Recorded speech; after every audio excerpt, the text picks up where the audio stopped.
Ian Perrin's factory in Worcester, England. They've been making Worcestershire sauce here since 1897, when their first shop became too small to meet demand. The staple ingredients of the iconic sauce are garlic, onions, anchovies and tamarind paste. Worcester sauce was invented in 1835 when a posh army officer went to Bengal to help run the British Empire. He fell in love not with a woman but with a fish sauce. He comes back and asks two local chemists, John Wheely Lee and William Henry Perrins, to try and recreate it. And what they came up with tasted revolting. At least it did, until it sat fermenting for a couple of years in a cellar. In the Worcester factory today, that magic works exactly the same way. It may sound revolting, but fish, spice and veg maturing in vinegar forms a delicious sauce. Though pickling raw ingredients kicks up a seriously strong smell. First, 130 barrels of Spanish anchovies are matured for up to 3 years. Fresh fish goes bad very quickly, so the layers of anchovies are cured with salt. The salt sucks the water from the fish. The unwanted bacteria can't survive in these conditions, so the fish is preserved. But that doesn't quite mask the stench. You tend to get used to the smells, but every now and then, no matter how long you've been here, you still get the effects. In the next room, whole onions and garlic bulbs are maturing in malt vinegar. The acidity of the vinegar inhibits the growth of bacteria and softens the texture of the onions, allowing them to imbibe more flavour.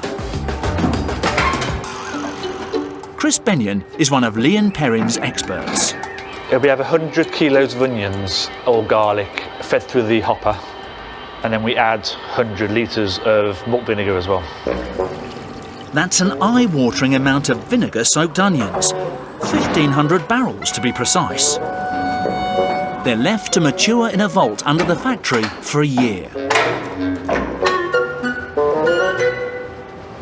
The trick is knowing when they're mature enough.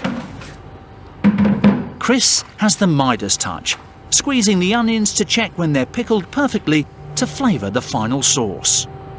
When the sauce was first sold commercially, small batches were made by hand. Things have moved on a bit since then. These blending tanks each hold up to 30,000 litres. They work just like your kitchen mixer, only 6,000 times bigger. They mix the aged onions and garlic with even more malt vinegar and spirit vinegar, then add tamarind paste all the way from India. Made from the sticky fruit of the tamarind tree, it's what gives the sauce its tangy kick.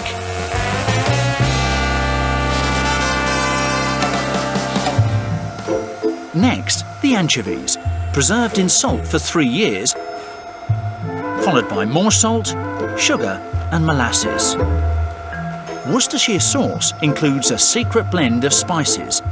The exact recipe is now kept under lock and key. Bill Wood is one of only 6 people allowed to add the secret blend.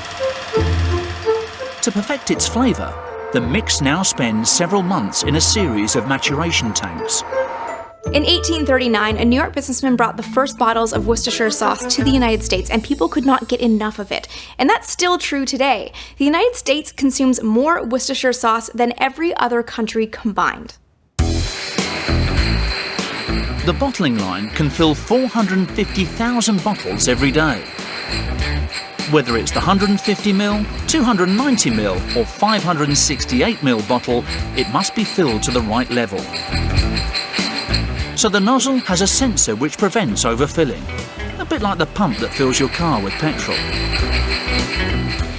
A second machine closes each bottle with a flip-top cap. Then a third slaps on the iconic orange label. Finally, the bottles are shrink-wrapped, ready to be shipped to 130 countries around the world. They produce 26 million bottles a year here, and 27 million more bottles a year at their factory